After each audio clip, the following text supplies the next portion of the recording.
Allah seruas kajian alam. Dia menaruh percaya sepenuhnya kepada Tuhan. Nah, ini yang mau kita renungkan. Bagaimana sebenarnya saudara dan saya? Apakah saudara dan saya sudah menaruh percaya sepenuhnya kepada Tuhan atau masih ada yang ragu? Tentu saya yakin dan percaya melalui doa dan pengharapan kita semua yang hadir di tempat ini, kita semua umat-umat Tuhan yang ada di Jemaat Cimil Raya memiliki kepercayaan sepenuhnya kepada Tuhan.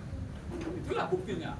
Kita boleh sama-sama menikmati alam ciptaan Tuhan di tempat ini, dan itu tidak perlu lagi kita ragukan. Baik, sekarang mengembangkan sifat kesabaran dalam pelayanan. Tentu ini menjadi hal yang menarik dan penting. Mengapa? Dalam tugas kita menginjil, menyampaikan kabar baik, menjadi saksi Tuhan, kita dibutuhkan kesabaran dan tentu dibutuhkan juga roh pelayanan yang terbaik. Ada katanya sekolah penyangkalan diri dan kesusahan. Dia harus belajar kesabaran untuk mengendalikan kemauannya. Sebelum dia sanggup memimpin dengan bijaksana, dia harus dilatih untuk menurut. Saudaraku yang dikasihi, Firaun sudah mempersiapkan Musa 40 tahun. Usia 40 tahun sebenarnya sudah pas dia menjadi seorang raja. Tetapi Tuhan masih melihat Musa belum siap untuk menjadi apa? Pemimpin di usianya 40 tahun. Lalu apa yang disebutkan? Prinsip yang ketiga, siap menolong yang lemah. Maka datanglah gembala-gembala yang mengusir mereka, kaum putri Jethro. Lalu Musa bangkit menolong mereka dan memberi minuman kambing domba mereka. Lalu dikatakan di sini, menyerahkan semua problema kepada Tuhan. Musa terkenal. Nah, ini terkenalnya Musa, menyerahkan semua problemanya kepada Allah. Mengapa? Inilah kelebihan seorang pemimpin yang bernama Musa.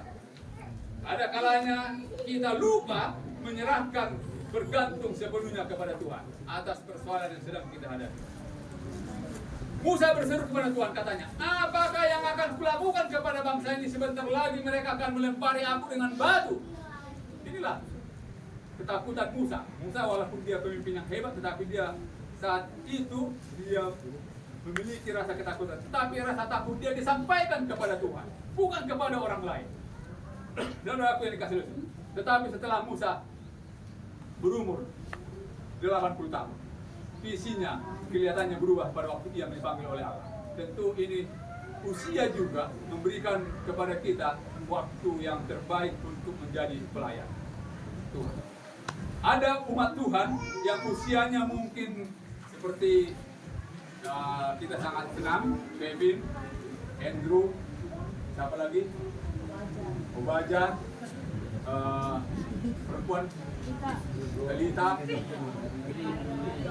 banyaklah. Saya lihat ini waktu yang sangat baik ini, Pak Manurung, Pak Malau, Pak Purba. Ini orang muda kita ini luar biasa mereka semua. Tinggal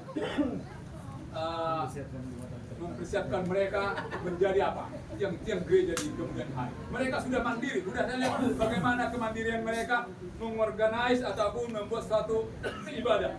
Jadi tidak harus menunggu harus 30 tahun atau 20 tahun. Kalau kami dulu setelah mungkin saya dengan Pak Manurung, dengan Pak Malau, setelah kita kuliah ya, bisa aktif di dalam pelayanan. Mereka kita lihat bagaimana mereka waktu masih di SMA, di SMP juga mereka sudah siap melayani. Sudah siap dipanggil untuk menjadi saksi Tuhan. Baik. Itu apa? Saudaraku ini kasih. Musa memberi sebenarnya pada saat dia dipanggil Tuhan, Musa juga memberi banyak alasan untuk tidak pergi ke Mesir karena ia bergantung kepada penglihatan matanya, waktunya. Tetapi rupa-rupanya visi akan pekerjaan Tuhan sudah mulai apa? Mulai apa? Dia lupakan bahwa Musa sudah dipersiapkan menjadi seorang pemimpin besar. Pada saat usia 80 tahun, dia sudah mulai melupakan tugas utamanya untuk membebaskan bangsa Israel. Baru-baru ini saya baca di media sosial. Ada usia 30 tahun sudah menjadi bupati. Ada usia 50 tahun baru mau mencalonkan bupati. Ada usia bahkan dibuat ilustrasi. Siapa namanya?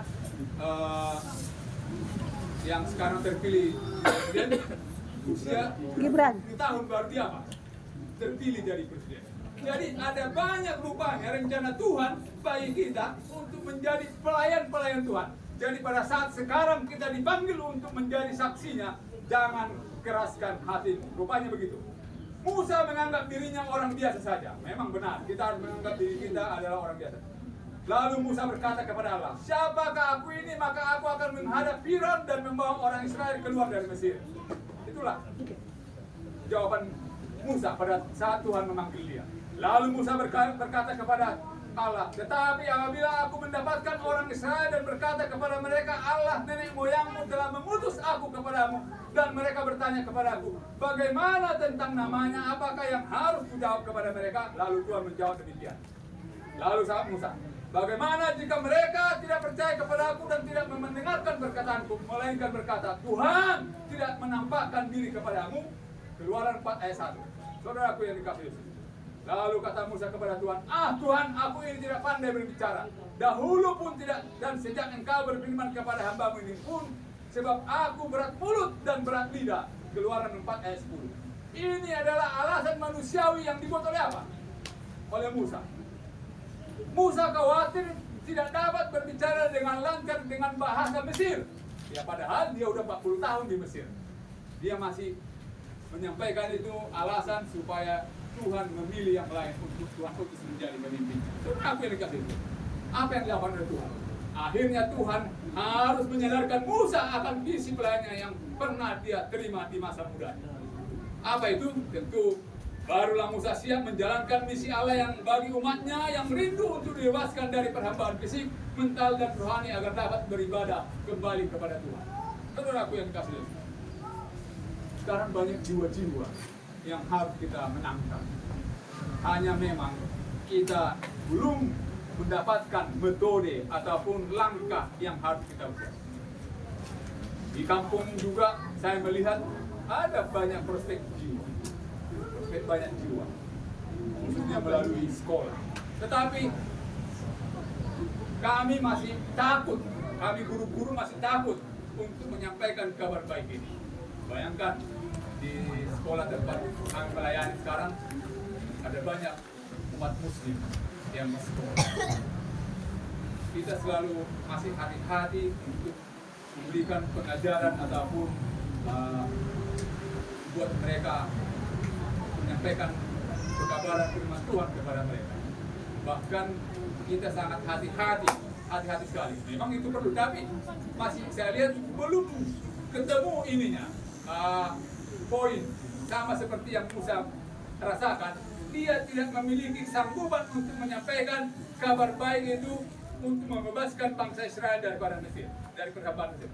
Selama 40 tahun berikutnya Musa dengan setia melayani pekerjaan Tuhan bersama umatnya melalui dari Mesir sampai tiba di perbatasan Kanaan.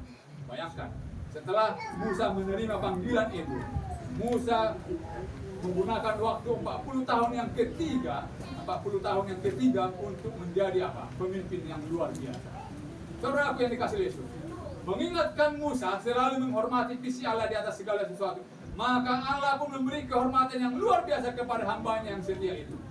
Lalu, yang pertama, walaupun Allah tidak mengizinkan Musa untuk menginjakkan kakinya di negeri Kanaan, tetapi kepadanya ditunjukkan tanah perjanjian itu.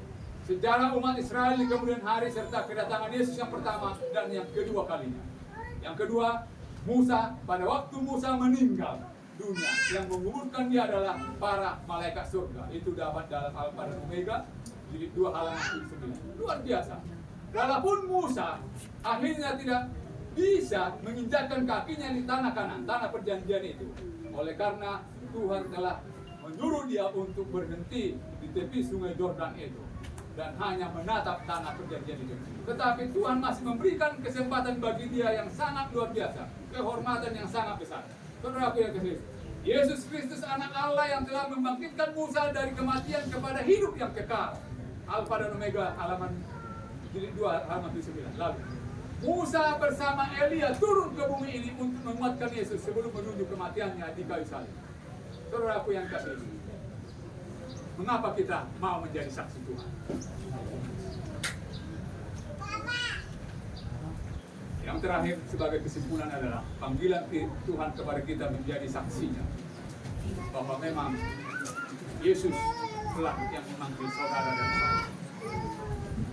Yesus adalah Tuhan, Allah kita, yang juga menjadi penebus kita. Dia meninggalkan istana surga yang begitu mewah. Dia meninggalkan ataupun rela meninggalkan kealahannya dan menjelma menjadi manusia. Tentu ini adalah suatu hal yang sulit untuk dipahami secara logika manusia.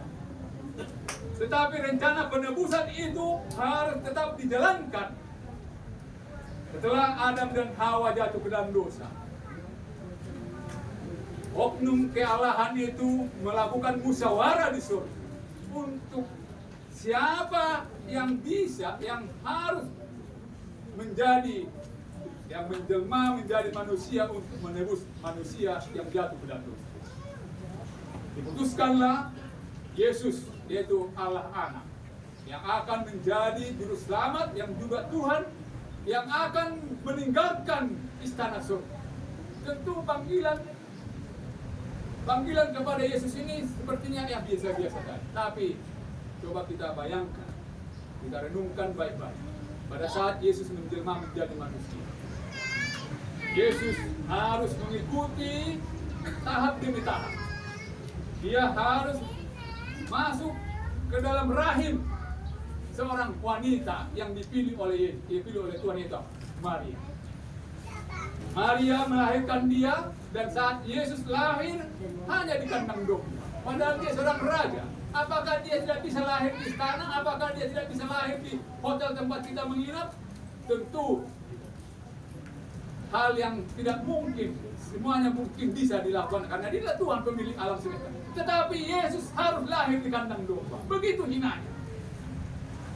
Setelah dia lahir, dia besar. Seperti anak-anak kita, seperti kita. Bertumbuh besar. Alkitab mencatat, Yesus semakin bertambah besar, semakin dikasihi oleh Allah dan manusia.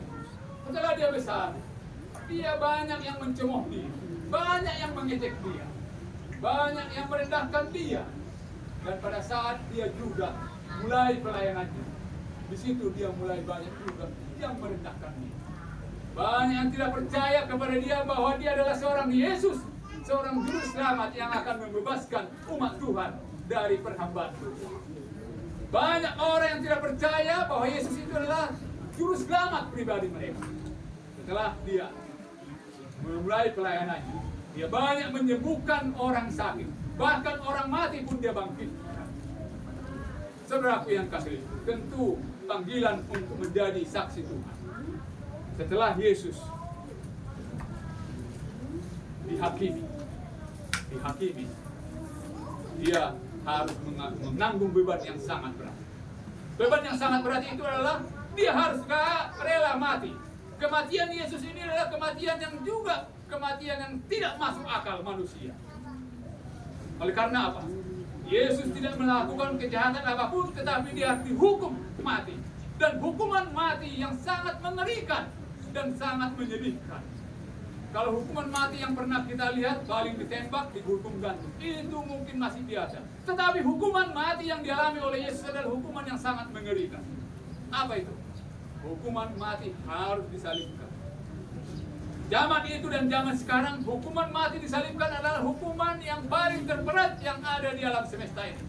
Belum ada sejarahnya hukuman mati disalibkan setelah Yesus. Kalaupun ada, itu hanya apa? Hanya mengikuti ataupun mengikuti cerita yang ada. Saudaraku yang dikasihi Yesus, tentu penderitaan Yesus dari mulai lahir, besar, dan juga sejak dia melayani, banyak penderitaan yang dialami. Setelah